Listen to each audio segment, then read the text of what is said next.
Hello there, happy Wednesday and welcome to tonight's bedtime story. Tonight we're going to have Cops and Robbers by Janet and Allan Ahlberg. It's one of my favourite children's authors. If you're familiar with Each Peach Pear Plum and Peepo, this is another one of theirs. And it all rhymes, which is always good fun. So let's begin. Let's just get the book in a good place so you can enjoy the pictures as well.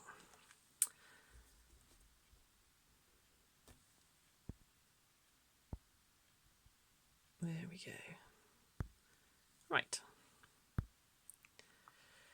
Here are the cops of London town, hard-working, brave and true. They drink their tea, so stay up till 3 and take good care of you. Here are the robbers of London town, with crowbars and skeleton keys. They prowl and creep when you're asleep, and take whatever they please. Look, this one's building a tunnel underneath the house, and they're inside stealing everything. Ho ho for the robbers, the cops and the robbers, ho ho. The worst of the robbers, as most of us know, is dreadful Grabber Dan. His voice is gruff, and he's pinched enough stuff to fill a furniture van.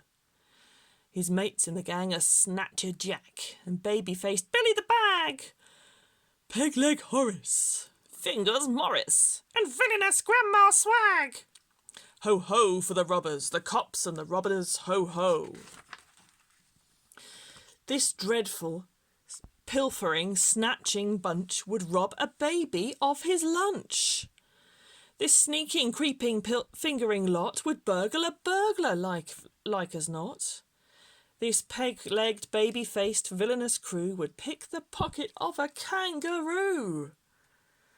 Now we hear there's worse to come, for the robbers are planning, the scallywag scum, to make a haul on Christmas Eve of all the toys that they can thieve. Like crooked Santas they'll creep about, pinching presents, not giving them out.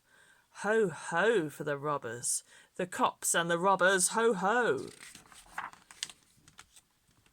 The best of the cops, by common consent, is upstanding Officer Pugh. He can run like a hare and fight like a bear, and he's good at crosswords too. So on Christmas Eve, when the trouble began, the station sergeant said, "The thing to do is to send for Pugh. He'll get 'em, alive or dead." "Listen, Pugh," said the sergeant, "the problem is this. There are toys going missing galore. From the size of the job, we suspect it's a mob. What they need's the strong arm of the law." Ho ho for the robbers, the cops and the robbers, ho ho.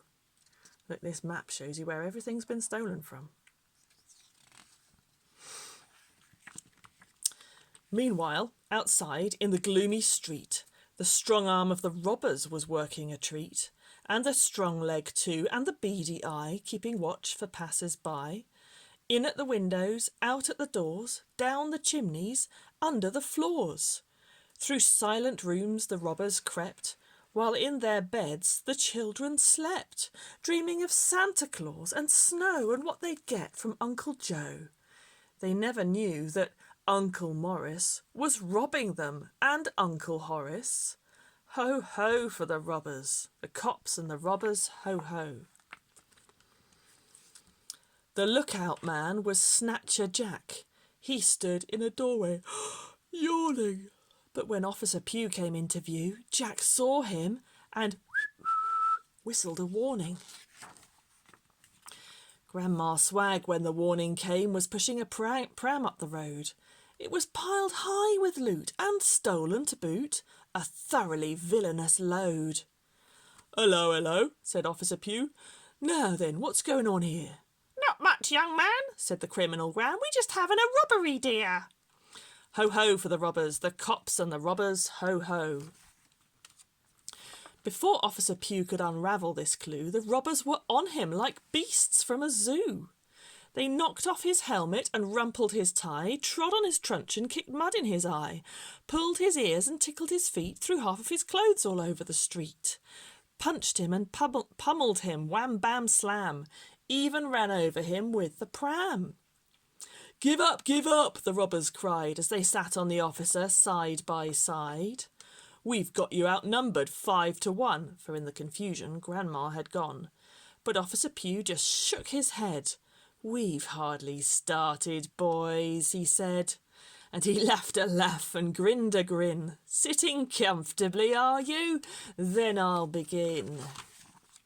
With a sudden leap he bounded free and handcuffed Horace to a nearby tree, tied Morris up in an empty sack and beat the daylights out of Jack. Help! Shouted Billy. This can't be fair. That Pugh's not human. He fights like a bear. My mother was right. Crime doesn't pay. And with these words he fainted away.